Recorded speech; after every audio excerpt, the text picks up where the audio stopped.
Aguardando aí a turma chegar.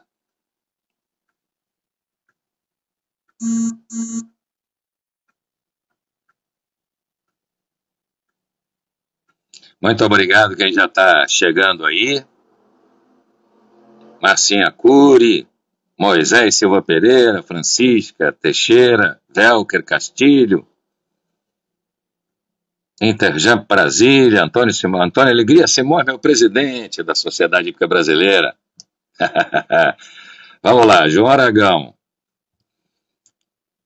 Acabei de convidar o João, Lúcia Faria, Thiago Stefano, Marquinhos Vasconcelos, Velker Castilho. Aí, João, estamos de volta. Mais uma horinha, vamos em frente.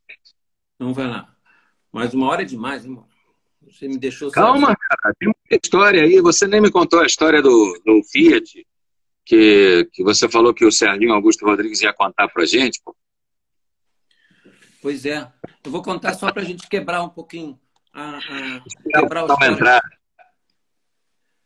Essa foi uma história, a gente estava soltando um concurso no Rio de Janeiro. Eu tinha exatamente 18 anos, o alfinete mais velho um pouquinho, e eu tinha acabado de comprar um Fiat. Na época, aqueles Fiat 147 não tinham freio. E o alfinete era um concurso em Campo Grande, na Polícia Militar, e o alfinete chegava para mim, aquele jeito dele que sabia de tudo, falou, não, deixa eu dirigindo. Eu falei, não, alfinete, eu não empresto meu carro para ninguém, ainda mais esse carro aqui que não tem freio, eu não tenho dinheiro para consertar, se quebrar e tudo mais. Isso foi quinta, foi sexta, foi sábado, foi domingo. Aí chegou no domingo, ele foi todo dia comigo. Dia de manhã eu peguei, ele me encheu tanto o saco que eu falei, bom, então tá bom, pode dirigir aqui. Aí ele pegou ali na Marquês de São Vicente para entrar no túnel para baixo. Ele fez a curva, estava lendo o jornal, tudo parado lá na frente, ele, pum, bateu. Aí eu falei, olha, alfinete, agora você vai lá discutir com as pessoas e tudo. Não quebrou muita coisa, mas quebrou minha lanterna, quebrou tudo. Aí ele chegou e falou assim para mim, muito engraçado que jeito dele, falou assim, pô, o seu acelerador, o seu freio é primo do acelerador.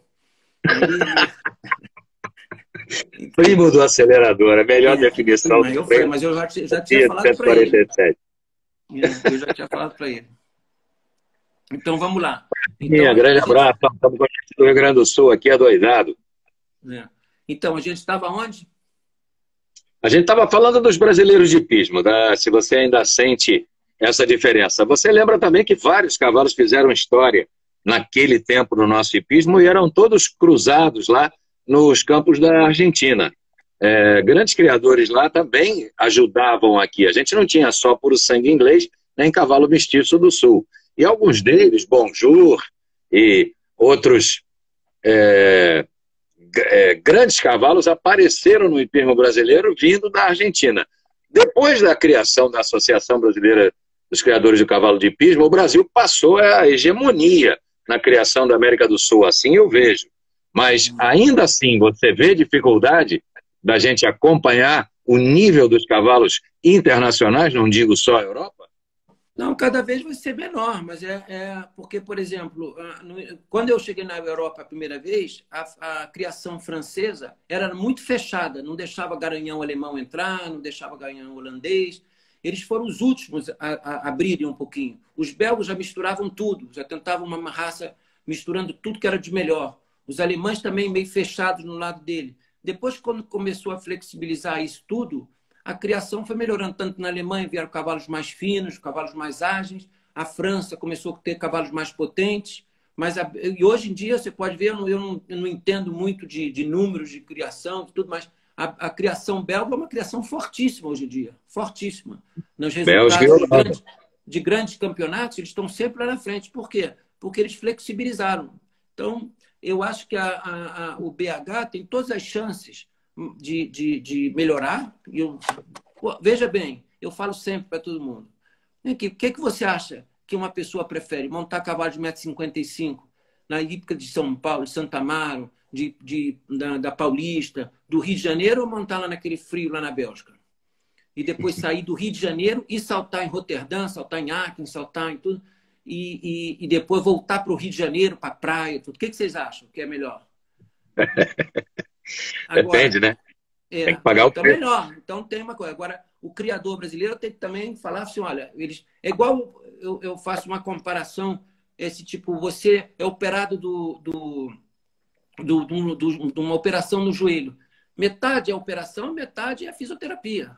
Então, metade é a criação do cavalo e metade é o cavaleiro. Então, eles têm que preparar. Não adianta ser só o criador. Eu nunca vi um criador, nem brasileiro de hipismo, nem belga, nem alemão, nem francês, dizer, eu crio cavalo ruim. Meus cavalos são ruins. Meus garanhões não são tão bons. Todo mundo tem o melhor garanhão, o melhor cavalo, o melhor isso, o melhor aquilo. Agora, você tem que ter uma pessoa para preparar. E não necessariamente um cavaleiro internacional. Entendeu? Você não precisa contratar o Zé Roberto para montar um cavalo de 5 anos. Mas se você preparar uma pessoa, um cavaleiro, para fazer adestramento, para preparar um cavalo de 4 anos, de 5 anos. Nós temos alguns no país, por exemplo, o Artemos, o Sérgio Marins, eles já prepararam um cavalo de grande prêmio, de provas olímpicas, tá entendendo? De provas grandes. Então tem gente, mas tem que fazer mais. Você tem que fazer mais. Então está aí uma linha que o criador brasileiro tem que investir. Tem muitos cavaleiros no Brasil que precisam, porque o problema do profissional no Brasil é que ele, eu quero ser profissional. Aí ele quer saltar a prova. O que é ser profissional para ele? É saltar a prova de grande prêmio? Não. Às vezes ele pode ser profissional, ele trabalhar de segunda a sexta no Aras, cavalo de 4 anos. Sábado, domingo ele está ali para fazer o que ele quiser. Mas ele tem que ser preparado para aquilo. Outro dia eu sou ruim de nome. Outro dia eu vi uma live de uma menina de adestramento com o Marcum, muito boa. E ela falou que a maioria dos alunos dela são cavaleiros de salto, né? Então, está aí um caminho. É que essa moça dê aula para pessoas que trabalham nos aras. Então, os criadores podem preparar já os cavalos com 4, 5 anos nos seus próprios aras. Assim não tem que pagar aquelas pensões caras, assim, aqueles tratos caros nas hípicas, porque aí fica mais inviável ainda. E depois, com 6 anos, com 5, 6 anos, eles mandam para os cavaleiros saltarem provas, final de semana, no final de semana. Isso é uma solução. Vou contar para você um negócio, Monzon, para vocês. Uma vez eu fui comprar um cavalo, em 88, justamente quando cheguei no Mati. O Mati foi no Aras Angerseit, que é super conhecido, né? E aí ele foi ver, tinha uns 12, 13 cavalos saltando em liberdade. E tinha 2 espetaculares. Eu me lembro o nome até hoje, porque foi eu que comecei esses cavalos, que é fazendo ali com 3 anos e meio, 4 anos. O Flávios e o Falk. O Melchior, que era o proprietário do coisa, na hora de fazer o preço com o Mati e tudo ali, o Mati falou, não, eu quero esses 2, quanto custa? Eu não me lembro os preços exatos, mas assim, todos custavam 8 mil e esse custava 12 mil. Uma ideia, não estou chutando os números. Aí o Mati, claro, falou, eu quero esses 2, como é que... Não, eu falei, não, esses 2 não. Você vai levar esses 2 e você escolhe mais 5 aí, do resto, mais 5 ou 6, por 6 mil, por exemplo. O Mati levou todos. Claro. Para levar aqueles 2. Aí chegou em casa, e é o que o Schockmüller faz um pouquinho também, chegou em casa, chamou cavaleiros da região, do cliente dele, falou assim, olha aqui, ó, eu te dou metade desse cavalo aqui. E aí esses outros cavalos, ele deu uma metade. Entendendo? Dedique-se a ele. Dedique-se a ele. Agora, eu falei assim, eu quero ter preferência na compra. Claro. Tá entendendo? Então, já estou dizendo, não tem uma forma de você resolver o problema da criação nacional. Tem várias formas. Com certeza. Várias situações. Então, tem que ir... Como é que o Paul Schockmüller faz? Como é que o Melchior faz? Será que ele guarda todos os cavalos? Porque o Melchior não tem só craque, né? O Melchior não tem só craque. E nem às vezes ele descobre o craque na idade que ele está botando à venda. Muitas vezes o cavalo que ele criou é espetacular. Eu não sei se o Paul faz assim, mas é mais uma coisa. Mas se ele faz assim ainda. Mas ele fazia. As pessoas iam lá, escolhiam um cavalo e falavam assim, olha, eu vou pegar, eu tenho a metade do cavalo. Aí o Paul dava para ele. E falou assim, olha aqui, quando você vender, aí o cara chegava assim, tipo, 2 anos depois, eu arrumei um comprador para o cavalo, por 50 mil. Aí o Paul falou assim, então tá bom. Eu vou aí ver o cavalo. Você tem 25, eu tenho 25, né? Se o Paul gostar do cavalo, e o Paul tinha mais clientes do que o cara, pagava 25 para ele. Sim. Tá entendendo? Então, que era super interessante também para quem pega o cavalo. Então, estou vendo o Chiquinho falar que o Melchior descobria, eu não entendi muito. O Melchior era rico. Mas era rico e precisava de dinheiro. Tá, mas já está em outro plano, Chiquinho, porque ele nadou desde lá de baixo, né? Ele não começou por cima, né? Ele não começou por cima. É holandês, ele é um cara que conta dinheiro. Então é isso. Mas que tem cavalo bom aqui, tem. Outro dia o Neco deu na live dele, falou que os cavalos iam começar a saltar só com 8 anos. Então faz provas boas, com 16, 7, 8 anos. Né? E aí, pronto, vai sair um monte de cavalo para cá. Vai sair um monte de cavalo para cá. Até com o Nilson, que outro dia o Nilson, que é o dono da Magnólia, que tem bons cavalos, aparentemente, a gente tem visto aí, ele falou, não, eu vou dar uma preferência para o mercado americano. Mas o americano é mais comprador que a Europa, porque na Europa tem uma competição grande. O criador lá vende, o criador cria para ganhar 2, 3, 4 mil euros às vezes. Entendeu? Exatamente. Tem em cada geração, vamos chamar de 10 a produção do cara, que é raro, lá tem muito criador de poucas éguas, e boas, claro, que ele, a cada geração, um cavalo paga os outros todos que nasceram naquele ano. É difícil tirar cavalo bom, eu não tenho a menor dúvida disso. Mas o mais importante é que a gente tenha acesso a essa grande qualidade dos cavalos para quem cria. Daqui a pouco a gente vai entrar num outro assunto. Encerra esse aí que você está indo muito bem. Deixa eu te falar um negócio. O Antônio pediu para eu falar do Estio, que é um cavalo que eu montei para ele e que nós foi uma história muito bacana, para mim, muito bonita. A gente foi na inauguração da iluminação da pista de grama da Hípica Paulista. General Figueiredo, estava todo mundo lá. E eu montava para o Antônio o Estio e o Sigilo. E os concorrentes que a gente tinha eram, em São Paulo, Romeu, Alfinete, com Noanoa e acho que, não sei se era o cavalo, se era o original ou não, Equipagem. Então, era só, o Alfinete ia ganhar. O Alfinete estava ali pronto para ganhar. Entendeu? A gente estava pronto para assistir ele ganhar. E eu fiz 0-0 naquele grande prêmio e ganhei. Então foi uma alegria danada. Ele pediu para eu falar e eu acho que foi uma das grandes vitórias que eu tive. Porque o cabo Estio era difícil a beça. Deixou o braço do Antônio tortinho, coitado. Lá no Pan-Americano, exatamente. Não, e antes do Pan-Americano, na época também, de vez em quando jogava. Ele era danado. Era terrível no B do triplo. Esse estilo era... Então, mas o Antônio foi uma pessoa que me ajudou muito também no início. Antônio e a Lúcia, né? Porque eu tomava aula direto com eles, direto. Eles tinham uma experiência internacional muito grande e foi muito bacana. Sim, quando você foi montar com a Lúcia, ela estava voltando de uma das Olimpíadas, até hoje reconhecidas como das maiores, enormes dos obstáculos, que foi 68 no México. Aquilo ali foi um marco nas Olimpíadas. E a Lúcia tem passagem maravilhosa por essa Olimpíada. João, cavalos BH. Hoje nós temos uma discussão grande entre os criadores se só se deve registrar cavalos filhos de garanhões aprovados ou de sêmens importados. Poxa, gostei do vinho aí, depois mostra a garrafa para mim.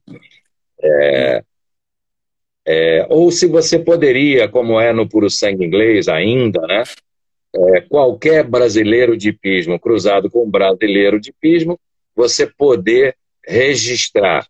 A minha cabeça, deixa eu ver se eu sou rápido para você poder responder, é a seguinte: BH cruzado com BH, para mim é BH, e a pessoa teria um papel. Mas a exemplo do que o árabe fez durante muito tempo, que você tinha o puro sangue árabe, você tinha a cruza de sangue árabe, você tinha o anglo-árabe, eu não vejo por que não dá para um criador que tem um garanhão que teve qualquer problema para chegar para aprovação, você simplesmente garantir que este é filho deste com este. A própria associação ia faturar um pouco mais por registrá-los, mas eles não seriam BH. A gente teria que dar um nome para esse tipo de nascimento, que poderia ser Cruza BH, né? Poderia ser qualquer nome que devam Tá. dar. Deixa eu te falar, A eu já entendi. garantia Eu para já quem pode. entendi. Vai adiante. Eu já entendi. Pimentel, o Mamadou foi em 97. Não foi 98, não, foi 97. Só para responder ao Pimentel. Esse negócio do Garanhão que você está falando, eu acho que é um negócio de flexibilização. Então, eu acho o seguinte: se um cara tem um cavalo que ele acha que é muito bom, mais um criador, como os outros 1000, que acha que o garanhão dele é o melhor. Se ele chega, ele pede à associação, por exemplo, uma autorização para registrar aquele filho daquele garanhão dele que ele acha melhor. Aí eu acho que aí flexibilização é isso. Eu acho que a confederação, a associação tem que dar autorização para ele tá bom, eu vou registrar esse cavalo. Porque é mais um dinheirinho que entra para a associação e tudo, mas você só pode cruzar teu garanhão com as tuas éguas. Você está entendendo? E no máximo, por exemplo, 5 éguas por ano. 5 anos depois, a associação dá uma olhada se os filhos daquele cavalo são bons. Se forem bons, aí a associação abre um pouquinho mais, dá mais cartas para esse criador. E aí, pronto, o criador, em vez de receber um não, ele recebeu um sim, mais ou menos, e registrou na associação as éguas o nome dele. Pronto. Porque, às vezes, aqueles júris da associação podem estar errados. Não, às vezes o cavalo nem consegue ir para a aprovação, porque se machucou quando o outro. Exatamente, se machucou. Antigamente eu vivi isso. Não posso dizer os nomes e tudo, mas de cavalos garanhões que cruzavam e botavam papel de outro. Isso na Europa, não estou falando no Brasil, não. Na Europa. E os cavalos saltavam, eram todos. Quando o vendedor ia lá, esse cavalo aí não é filho desse, não, é filho do outro. Hoje tem o DNA, isso aí praticamente acabou. Aí é impossível, exatamente. Uhum. Então,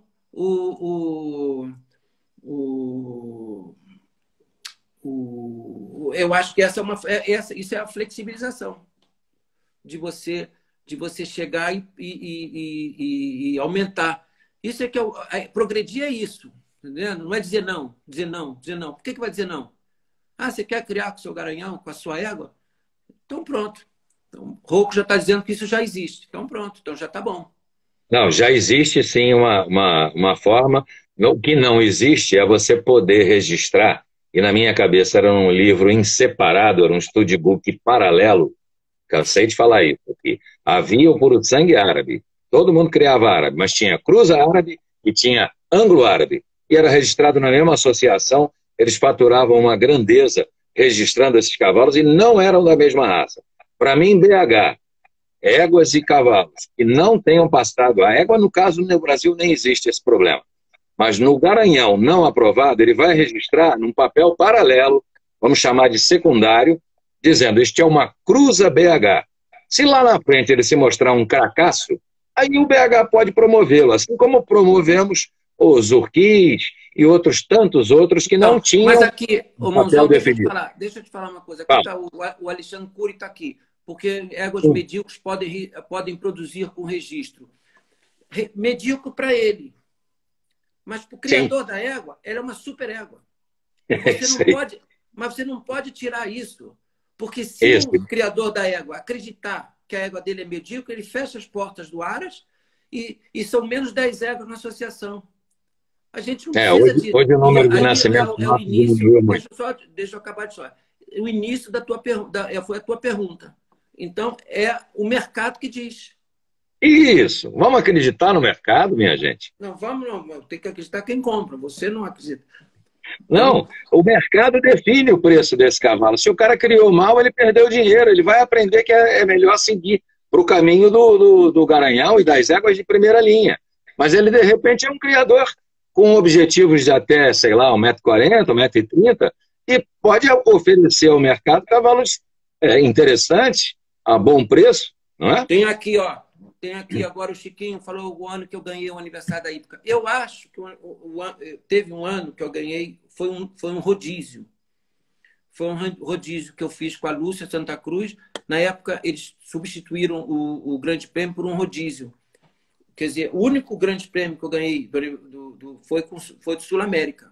Entendendo? Sim, isso mesmo. Que está lá meu Houve nome. um ano que nós tivemos Tá lá meu uma... nome. Eu não sei se era junto. Mas o outro Grande Prêmio que eu achei que era o aniversário da Hípica acabou num rodízio, que era eu, Bernardo Alves, a Lúcia Santa Cruz e o Luciano Blessman. Isso aí, Lucinha Santos, lembro bem. Então, Blessman, Bernardo e você. Então, eu acho... Lúcia, Blessman, Bernardo e você. Então tá. O que mais? O que mais temos? Bom, de assuntos polêmicos chega, né? Vamos falar de coisa melhor. Não é, Hoje você... Eu não acho isso polêmico, não. Eu acho isso muito bom. Eu já repito para você.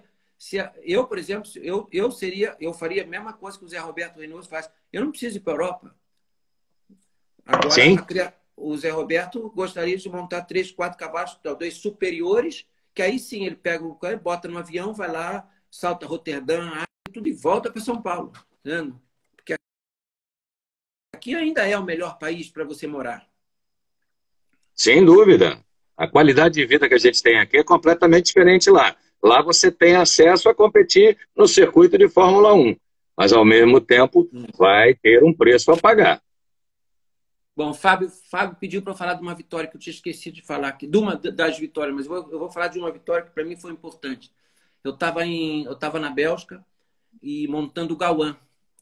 E tinha um concurso super que só tinha bom prêmio no Grande Prêmio, que era um Land Rover. E aí eu duro a beça, eu tinha um cavalo que eu ganhava todas as provas de 1,35 m na Bélgica, nacionais, pequenos internacionais. Ele era muito rápido. Então eu liguei para o Stanley Van Paschen e falei: Stanley, você vai nesse concurso, eu posso ir no teu caminhão e eu dirijo teu caminhão. Aí o Stanley falou: pode, mas vou te dar um cavalo para montar.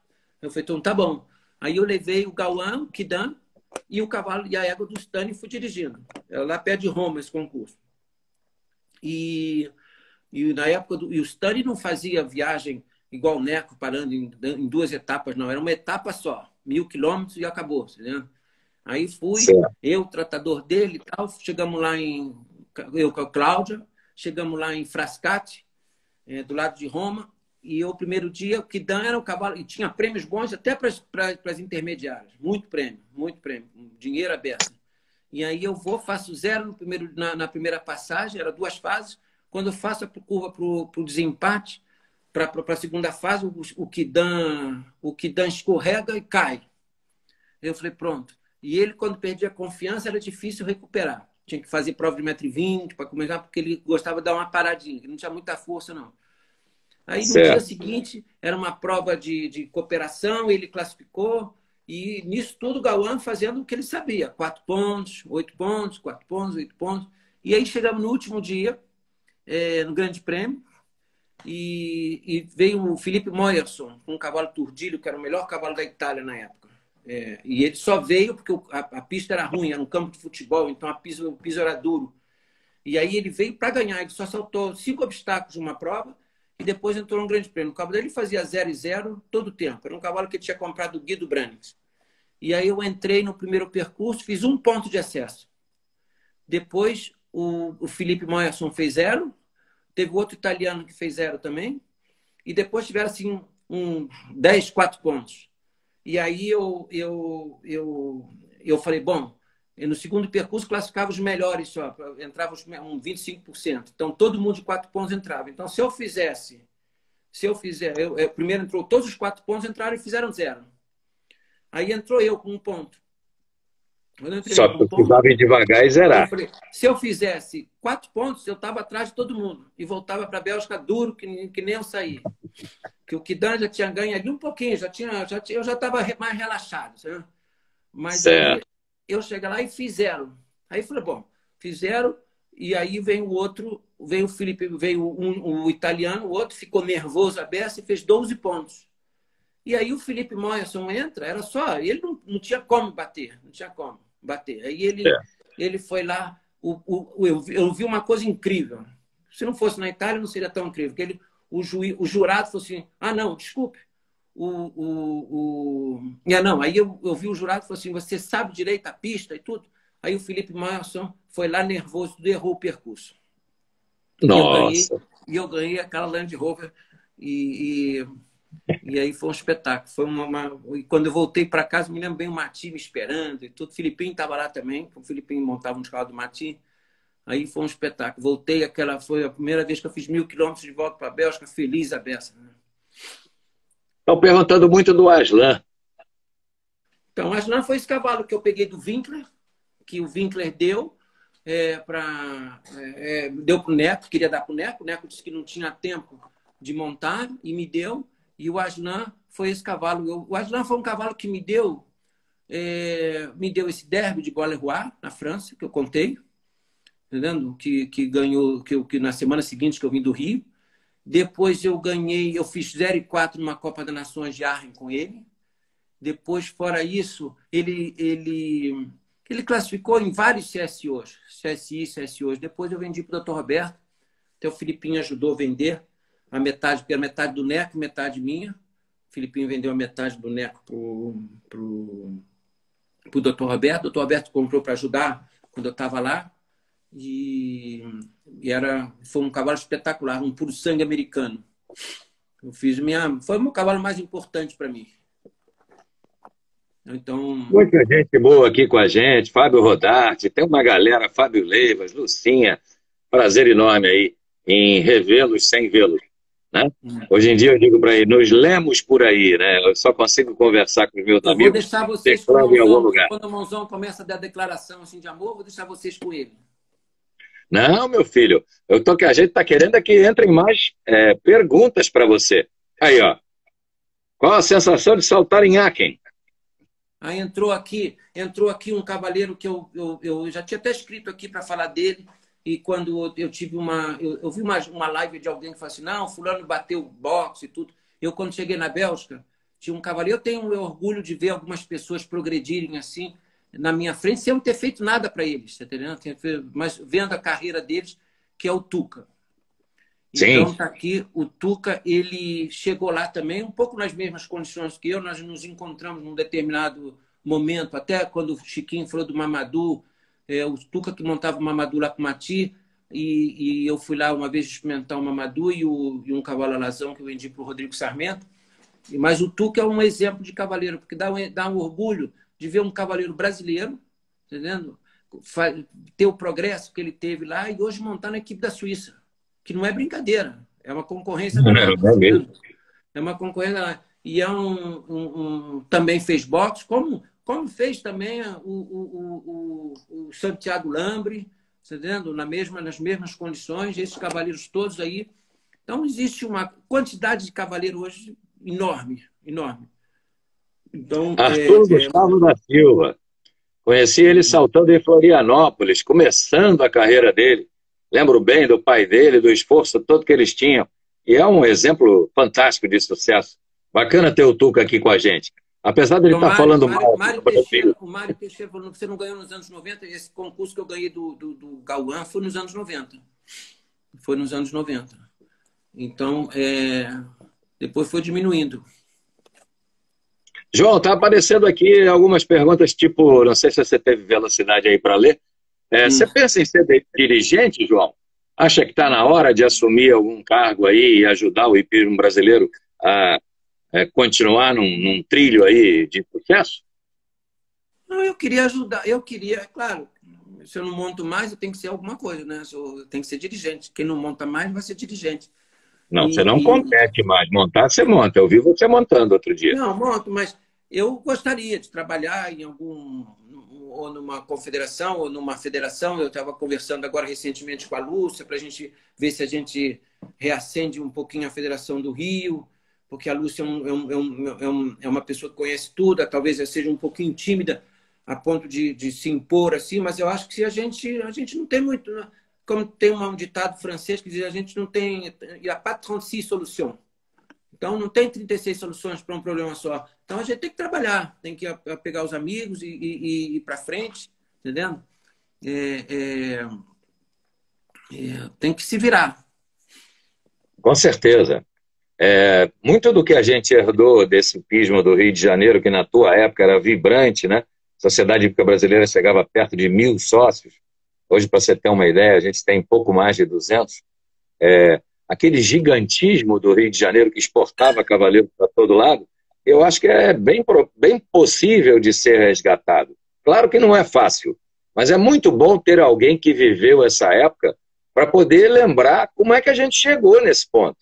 Como é que fórmula era aquela que fazia da Sociedade Hípica Brasileira ser aquela exportadora de talentos que foi durante um bom tempo? Monzão, chegou a esse ponto como? Esse ponto hoje tem muito mais dinheiro no mercado. Sim, acredito. Antigamente não tinha nem cela boa. Hoje tem 36 tipos de cela. Hoje todo mundo tem um material legal. Todo mundo tem uma casaca boa. Todo mundo tem um cavalo bom. Todo mundo... Então, melhorou de um ponto. Sim. Então, o Mati me dizia uma frase que eu acho que é muito importante. Eu ouvi outra do Eric Navet, que são duas frases importantes. A gente tem que popularizar o esporte dentro da elite. Né? Sim. O torcedor do Botafogo não vai querer ver um jogo uma prova hípica. Entendendo? Uma prova hípica. Então, e o Mati diz assim, as pessoas têm dinheiro, vocês têm que dar vontade daquelas pessoas que terem dinheiro. Foi uma discussão que eu tive muitas vezes com sócios, com amigos meus, sócios não, amigos profissionais na hípica. Não adianta você se reunir ali embaixo do Palermão na hípica ou ali na Santa Amaro e dizer que isso é um roubo, que aquilo é um roubo, que todo mundo está roubando e tudo mais. Então, o sócio que acabou de chegar, ele fica apavorado e quer ir embora. Sem dúvida. Então, a gente tem que dar vontade dessas pessoas gastarem dinheiro lá. Agora, como? Quem sabe pouco tem que falar pouco. Quem sabe muito tem que se impor. Então, hoje a hípica, a hípica, por exemplo, do Rio, onde tá bacana, tá bonita. Então tem que encher. Como? Aí a gente tem que flexibilizar. Mais uma vez você usa esse termo que eu adoro. Não, mas flexibilizar é pensar, repensar. Então, eu não sou mais sócio, mas eu acho que tem muita coisa ainda para fazer, mas é um trabalho. É um trabalho. Você está entendendo? É um trabalho. O Vinícius está lá na frente. Olha o Romeu. O Romeu, ele mantém a hípica paulista da mesma forma que a hípica paulista era há 30, 40, 50 anos atrás. Está cheia. Apesar de toda a crise financeira, está cheia. As pessoas ainda têm um glamour. E ele dá shows, faz isso. O Romeu faz funcionar, mas eu tenho conversado muito com ele e ele flexibiliza. Ele flexibiliza. Ele é duro, porque tem que ser duro também. Para ser presidente tem que ser duro. Não pode ser bonzinho. Não pode entrar todo mundo. Você entendendo? Claro. Então, eu acho que eu acho que tem saída. Eu acho que o esporte hoje tem muito mais gente para dar dinheiro. Tem mais dinheiro. Hoje, antigamente, você vender um cavalo, você precisava chamar os americanos. Hoje você vai na Europa e você vende. Sim. Então, para o criador que chora no Brasil, o criador está chorando porque ele quer vender para os Estados Unidos, para ir para os Estados Unidos e para a Europa sem fazer a base. Aí qual é a base? Não critico eles, não. A base qual é? Preparar cavaleiros.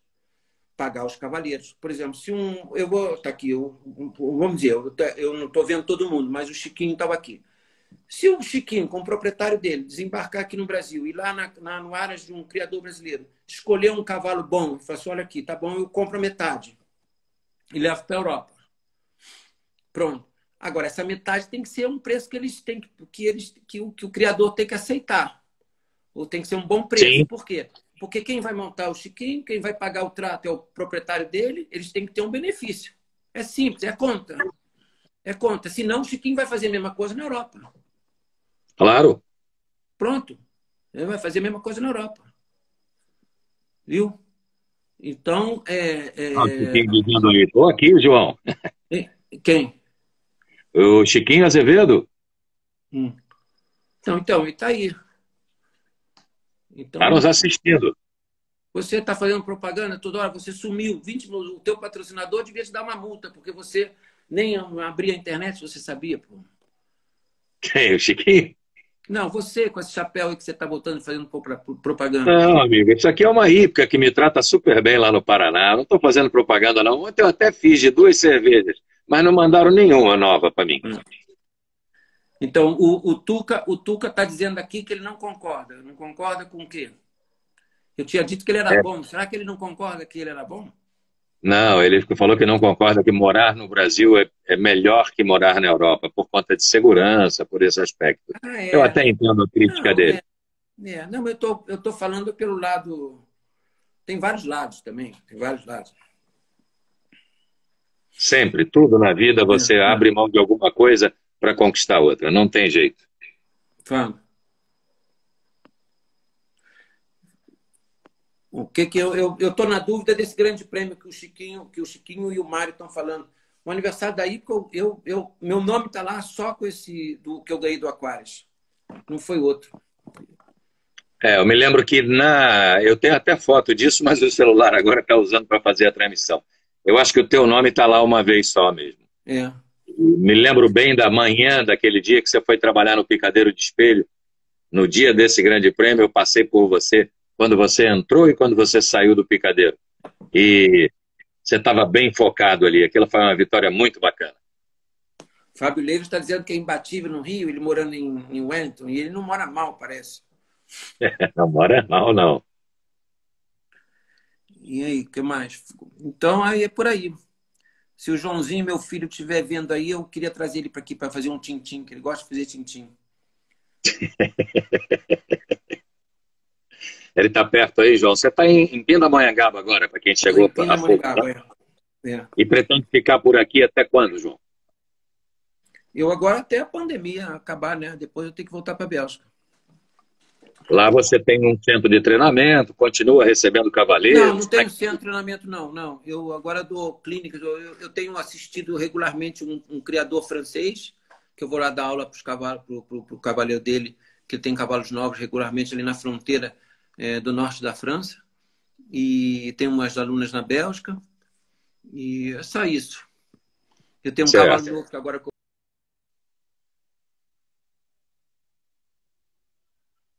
Para mim, o João travou agora. Não sei se para vocês também.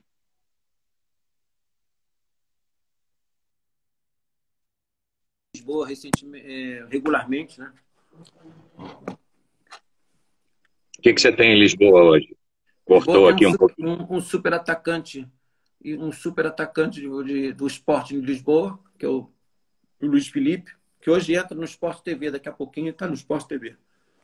Opa, que beleza. Estou aqui com vocês, melhor. Garoto que você descobriu aqui no Brasil e carregou para lá. Há 5 anos atrás.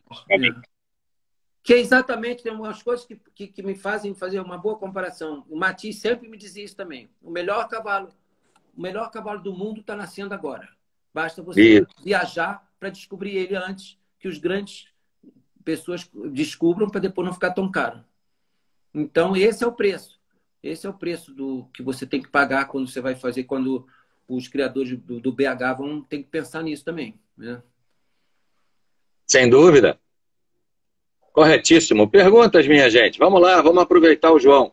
Já são 38 minutos agora e meio de transmissão nessa nova live que a gente abriu. João, você está com teu filho, com a tua esposa aí? A hora que você cansar também, avisa, diga que tem 10 minutos mais, vamos em frente. Não estou cansado, não. Estamos aí. Quando a gente fala daquilo que a gente é apaixonado, fica fácil, né? Então, André Beck está aqui dizendo que montou comigo em 85. E realmente passo 3 meses lá em casa. Adoro o pai do André, da mãe do André. Passo 3 meses lá em casa. Só fiquei chateado com ele quando eu fui arrumar um ingresso para entrar no Atina Nas, que foi uma dificuldade danada, meu Deus do céu. Meu Deus do céu. Em Áquia tem mais facilidade do que era quando a gente entrava naquele Atina. Mas eu perdoo ele. Eu perdoo ele. Quando o cara é dirigente de um concurso da Atina Nas, que sai no Brasil todo, aí eu... Mas eu acho que mas foi ótimo a estadia dele lá. Uma família espetacular. Não sei se você viu aí que o Boto também está com a gente, Luiz Carlos Aguiar Júnior. Lembra bem dele? Acho que eles foram juntos, não foram? Claro. Ou não foram anos iguais? Comprou o Papermoon Depois do é. Comprou o Papermum, depois deu o Papermum pro Bernardo Alves. O Bernardo Alves deu muita prova com ele. Isso. Você tem visto o Bernardo, João? Tem, o Bernardo está muito bem, com o criador também. Outro bom exemplo. O criador do Bernardo é um dos caras que conhecem mais de linhagem de garanhões, de cavalos bons, e é super contente com o Bernardo, super. E o Bernardo, se tiver um pouquinho de disciplina, ele vai voltar a saltar provas boas. Não estou falando agora grande prêmio, porque o Bernardo é um super piloto e tudo, já tem ganho bastante na Bélgica, tá entendendo? E o proprietário dele é muito parecido com a linha do Jorge Ardal. Gosta que o cavalo dele ganhe. É. E o Bernardo, uma das coisas que ele sabe fazer melhor é ganhar. Né? Ganhar a prova. Aí. Ganhar a prova. Então, e ele pode dar um outro upgrade na vida dele.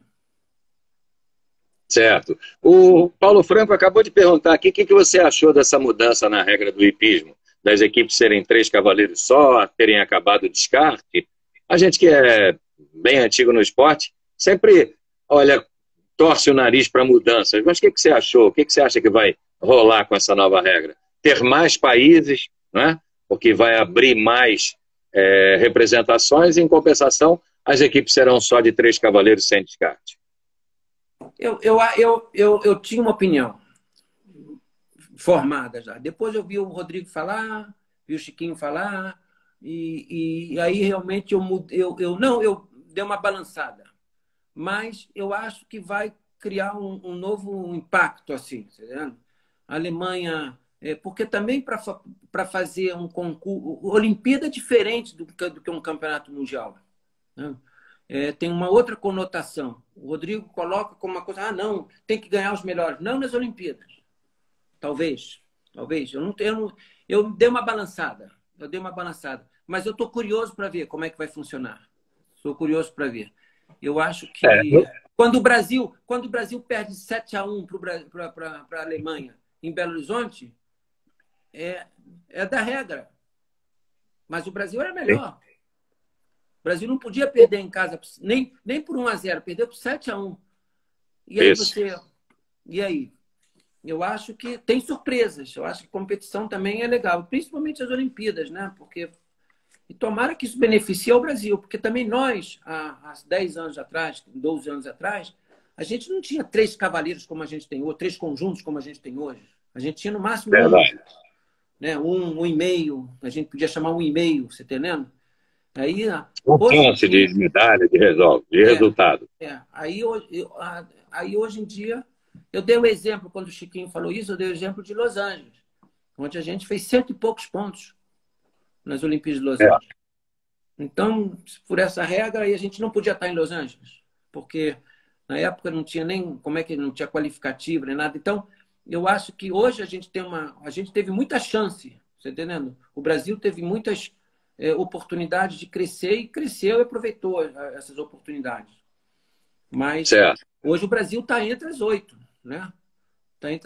Mas será que é porque a gente está entre as 8 que a gente não quer mais que, de repente, a Colômbia... Porque tem colombiano montando lá fora também, entendendo? Sim. Bons. Né? Deixa eu te interromper só um pouquinho. O que vai acontecer é o seguinte. Eu costumava brincar no Sport TV dizendo que se deixassem a Alemanha escolher 3 equipes, podia até acontecer dela ser ouro, prata e bronze. Ela tem 12 conjuntos com chance de medalha, normalmente. Né? Agora, quando você trava 3 cavaleiros, um cavalo reserva só, não há mais descarte, qualquer acidentezinho tira uma grande potência da disputa.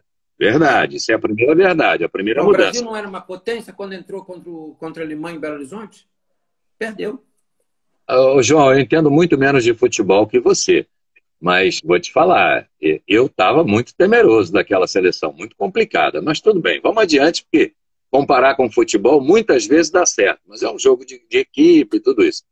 Pode dar um golinho aí, dá um golinho no vinho que eu quero ver. Não, fala. O que eu quero te dizer é o seguinte, agora mais países terão direito, porque o número de cavalos parece que se manterá o mesmo, só que mais países poderão entrar, e provavelmente países mais fracos terão a chance de levar uma equipe. E aí o desenhador de percurso vai ter um problema sério, que é fazer que no primeiro dia pelo menos não morram 12, né? Porque a Mas aí turma boa ficou em casa. eu vi a live do armador do espanhol que vai armar lá. Sim, Ele vai ter que fazer um trabalho bom. Agora, também não é o problema dele, né? Se tiver que matar os caras que não têm condição, ele vai matar. Para deixar só os alemães, os holandeses, os brasileiros, espero, e irem para frente. Mas não sei, é, eu não tenho tanta certeza quanto eu tinha antes. Eu respeito a tá opinião certo. do Rodrigo e acho que de repente podia ter continuado a mesma coisa, porque estava dando certo. Mas eu acho que também não custa nada a gente ver, né? O Chiquinho acabou de dizer aqui, todas as Copas das Nações e todos os campeonatos oficiais têm descarte. Beleza, na participação das equipes. Mas o que a gente tem que lembrar também é que todo campeonato você tem somatório de pontos ao longo de 3 dias. E no caso da Olimpíada, você tem um corte, não é? E no último dia, todos os cavaleiros entram em igualdade de condições. Ou seja, o 32º colocado até então pode, naquele dia, conquistar uma medalha de ouro. É uma competição diferente. E o COI diz que nenhum atleta tem que entrar na final sem chance de conquistar a medalha de ouro. E isso atribuiu a nós já há algum tempo, já há umas 2, 3 Olimpíadas, uma situação que nós não estamos acostumados. Mas acabamos nos acostumando. Mas tá bom, essa discussão já foi. Tem que esperar a Tóquio. Tem que esperar a Tóquio. É isso aí. E tomara que aconteça na data, né? Vamos esperar que essa pandemia acabe logo. João, ontem, quando a gente abriu a conversa, você falou de algumas atitudes que você tem vontade de tomar para a gente apoiar essa galera toda que trabalha na indústria do cavalo. Quer falar um pouquinho mais disso? Não, eu hoje até conversei, porque eu me antecipei assim, conversei com o Bernardo Geolati, lá da Ípica, e pedi para ele separar um grupo, porque eu fico preocupado nesses momentos que a gente tem que olhar para as pessoas que estão precisando, você está entendendo? Tipo, as pessoas que trabalham no vestiário da Ípica, estou falando no Rio de Janeiro, né? Porque a gente é do Rio, Sim. mas que trabalham no vestiário, que é a mesma coisa para São Paulo. É a primeira preocupação, porque essas pessoas deixam de ter gratificações, deixam de ter o contato com o sócio que ajuda eles financeiramente. Então, falei para o Bernardo, ele botar, tinha falado com o Fábio também, para a gente fazer um grupo de pessoas para ajudar, porque essas pessoas acompanharam a gente de 30 anos para cá, você está entendendo? E o que a gente está Sim. vivendo é uma situação muito parecida com uma situação de guerra, né? A gente, apesar de a gente não sentir isso, eu quando converso com meus amigos belgas, franceses e tudo, eles conhecem o assunto porque eles Já passaram situações os complicadas. bisavós já passaram por isso, você tá entendendo? Então ficam lá em casa, se ajudam, e a gente precisa fazer isso um pouquinho para as pessoas que acompanharam a gente ali no vestiário, na portaria, na telefonia, na telefonista e tudo mais. Aí eu pedi para ele juntar esses nomes, para eu, Fábio, mais 5, 6 pessoas, para a gente se juntar e garantir aí um básico para eles durante os próximos 2 meses. Entendeu? Até para eles não é nem a parte financeira, mas para eles se sentirem queridos, você entendendo? Para eles, Claro, claro. eles verem, ó, tem alguém que presta atenção na gente. E por nada, eu fiz isso há pouco tempo para um jogador de futebol, muito amigo meu, que mora na Alagoas, e ele foi numa comunidade pobre lá e tal, que a gente fez uniu várias pessoas, e ele Eu vi esse ficou trabalho, muito legal. agradecido.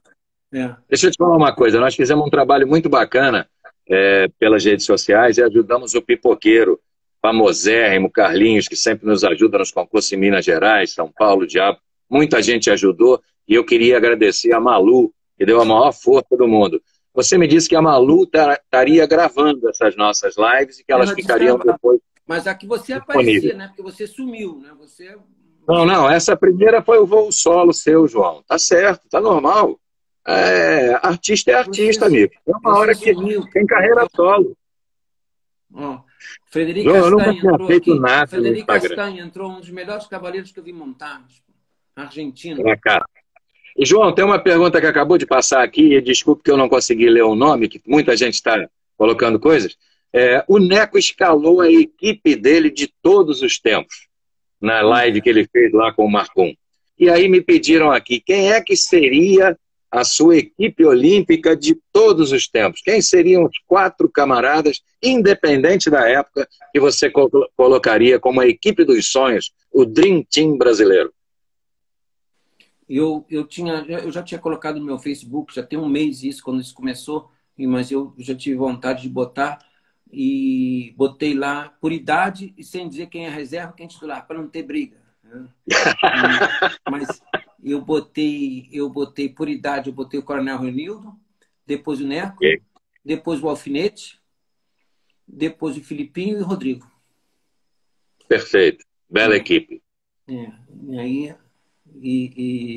mas na época, isso ainda era porque podia 4 com reserva. Agora com 3 e 2 reservas. Então ficar 3 e 2 reservas, eu não sei. Não. Deixa essa briga para Tóquio. Por enquanto, a tua equipe de todos os tempos está perfeita. Então era essa. Tá bom? Bacana. Quem mais tem pergunta boa aí, gente? Daqui a pouquinho nós vamos parar, hein? Já estamos com 50 minutos e 21 segundos na quarta abertura de live com o João Aragão, que realmente é uma enciclopédia, muito bom, e coloca as coisas muito como ele pensa. Muito legal. O Fábio Leite está perguntando se eu queria organizar um concurso. Eu queria organizar. Se ele pagasse, ele está bem para pagar. Ele paga e eu organizo com ele. Isso, ele corre atrás dos patrocinadores e você organiza tudo, tranquilo. Está nos Estados Unidos, tudo agora. Lá não tem problema de dólar. Organizar é fácil. Não, mas eu acho que tem muita coisa para fazer e não precisa tanto dinheiro para começar. Para ficar grande, precisa de dinheiro. Mas para começar, o Doda está fazendo esse negócio do XTC, que é muito bacana. Muito bacana. Eu acho que a gente tem que dar força e ter gente que apareça para até fazer concorrência com ele. Entendendo? Para fazer outros XTC. Eu falei para o Rodrigo Sarmento outro dia, que é uma pessoa, que é uma família, outra família que eu adoro, que a gente teve uma relação espetacular com eles, tanto como amigo, como meu cliente, o Guilherme, o Rodrigo. O Rodrigo está fazendo um tipo de XTC lá em Minas. E eu falei, Rodrigo, se eu tiver que voltar a saltar um concurso que lá é baixinho. Então eu sou da sua equipe. Então eu entro na equipe dele como amador. Eles têm 2 profissionais e eu entro como amador, porque eu já estou tantos anos sem saltar. É isso mesmo, eu também já poderia saltar amador, mas acho que nunca faria isso. O Caio Vamos lá, gente. Aí, justamente o Caio Mata, que você não conheceu, mozão, mas era um dos melhores cavaleiros de São Paulo. E depois do Romeu, era um dos mais bonitos, né? Considerados os mais bonitos cavaleiros de São Paulo, Caio Mata e Romeu Ferreira Leite. Está perguntando se eu não salto mais concurso. Eu falei, não, há muito tempo não salto. Ainda continuo montando para trabalhar em casa e tudo, mas se eu voltar, vai ser nesse XTC aí de Minas Gerais, que é bacana. A Érica Marquesotti falando do Minas Champions League. Está funcionando lá. Não sabia que você já tinha conversado isso com o Rodrigo, que, aliás, está fazendo um trabalho muito legal. Minas Gerais deu uma enorme evolução, teve uma enorme evolução depois da chegada do Rodrigo Sarmento, que é o atual presidente lá. Então, porque o Rodrigo gosta, tem aquele sangue do pai dele também. O pai do Rodrigo foi um super presidente da confederação. Para mim, pessoalmente, para mim. Ele era uma pessoa sincera, uma pessoa fria, assim, mas sincera. Sem dúvida. João, qual foi o cavalo da história do hipismo que você gostaria de ter montado? Perguntaram isso ainda há pouco. Olha, qual seria aquele cavalo que você diz? É o meu sonho de consumo. Eu queria montar um cavalo que eu montei. Eu queria montar ele quando ele era top. Mas eu montei quando ele já estava para baixo, que foi o original. Quando o Dr. Roberto comprou o original de São Paulo, o original, para mim, ele seria um bom cavalo hoje em qualquer concurso, você está entendendo? Sem dúvida. E eu queria montar ele na forma quando ele saltava as provas grandes, com alfinetes, aquelas coisas todas. Mas era eu sei que é demais. Eu tinha um feeling quando saltava nele que era espetacular. Era espetacular, mas ele já estava com um tendão enorme e não saltava. Eu cheguei a soltar até 2, 3 provinhas com ele baixas, porque, coitado, ele estava sempre em recuperação, mas era um cavalo espetacular. Me lembro bastante dele. Me lembro dele e do Equipage, o alfinete ganhando numa Fazenda Clube Marapendi, um brasileiro de sênior que era usado para escolher uma equipe pan-americana do Brasil. Ele acabou sendo primeiro e segundo e também, já na época, não podia acumular os títulos. E nesse campeonato eu conheci cavaleiros espetaculares que os sul-americanos vieram fazer índice aqui para o Pan-Americano. Lembra desse grande evento no Marapendi, João? Lembro. Todo Marapendi a gente lembra sempre, né? Segovia saltou lá. Aquelas varas também não caíam, né? Era um perigo aquelas varas. Não, calma, calma. Vamos 150 esquecer quilos. essa parte. Marapendi tinha varas Benfica, o cavalo acaba e a vara fica. Tinha varas de 40 quilos naquela época. Até grandes acidentes aconteceram lá por causa disso. Mas era da época, tinha isso em tudo que é canto do planeta. Aqui mais, né? É. Não, mas então é uma época boa e tudo, mas já passou. Também não pode ficar pensando. Hoje a época é melhor. É só tem o Neco o Neco na live dele. Ele falava que alguém perguntou para ele se ele era um mago, se era um cara que modificava os cavalos. Ele falou assim: não, eu ajustava as coisas, mais ou menos. Eu ajustava, pegava de errado, botava um pouquinho certo, os cavalos depois encaminhavam. E aí eu acho isso em relação ao esporte também. O esporte não está ferrado. Tem que ajustar. Isso. Tem muita gente formadora de opinião que não está pronta para ser formadora, mas eles podem ouvir primeiro e depois partem para... Eu, por exemplo, não queria ser um presidente, eu quero ser o ajudante do presidente. Entendendo? Porque eu não tenho jeito. O presidente, como Rodolfo Figueiredo de Mello, por exemplo, é uma pessoa que todo mundo aprecia. Adorava. Ele é um bom nome, você entendeu? Para ser um presidente. Gosta. O pai dele já era Foi assim. secretário-geral dele. Do pai, né? Do Rodolfão. João, nós estamos com 56 minutos e 10 segundos. É aquela hora da despedida, mostrar o filhote, se quiser deixar algum recado. Eu acho que ele já está dormindo, Ele veio aqui mais cedo, porque com essas mudanças todas, uma entra, uma live entra, outra fora. Ele já veio aqui uma vez, e aí eu já estou falando. Não me critica, rapaz. A culpa foi da chuva aqui. A internet é a primeira vez que eu faço Instagram na vida. Então ninguém vai mais te contratar, meu irmão. Rapaz, eu gostava mesmo era de transmitir a Olimpíada, que a gente chega lá com a roupinha bacana, maquiado, e a parte técnica fica com alguém. Quando eu tenho que apertar botão, não é minha área, João. Então, olha aqui. Então tá bom, mas foi o maior prazer de falar aqui. Ainda bem que acabou bem, porque eu comecei a falar, não sabia onde é que eu ia, mas eu tinha tanta anotação aqui. Mas não errou o percurso, fica tranquilo que eu estava assistindo, foi perfeito. Fez uma escolha, o seu percurso e fez zero. Tá bom? Muito legal, João. Ontem você saiu antes da hora, espera cair. Zé Del Vecchio. Ontem eu ainda fiquei uns 2 minutos conversando com a galera. Mário Teixeira, que comprou o Dumbo. Ali ele fez a fortuna dele. Estou vendo aqui tudo. Lucinho, obrigado pelo Meninos, hein? Amei. Paulinho Franco, então, Lu Figueiredo, que legal. Muita gente legal. Ariovaldo Carreteiro, Ronel Marcos Couto. Bacana ter vocês com a gente. João, chega de live por agora, né? Que eu não aguento mais passar sufoco aqui.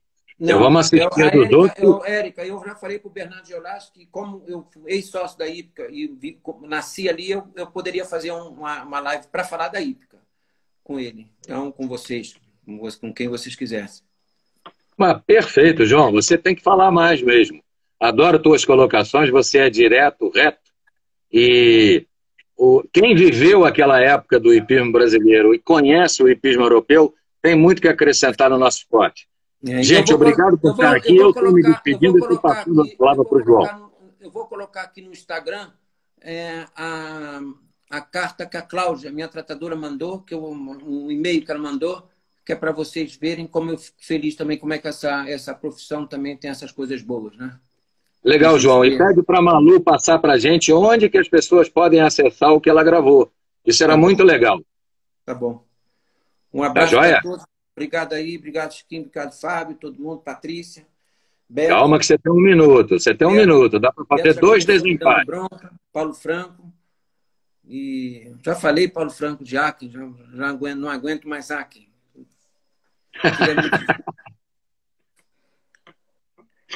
Olha aqui. Quantas vezes você saltou lá, João? Você saltou quantas vezes? 5 vezes.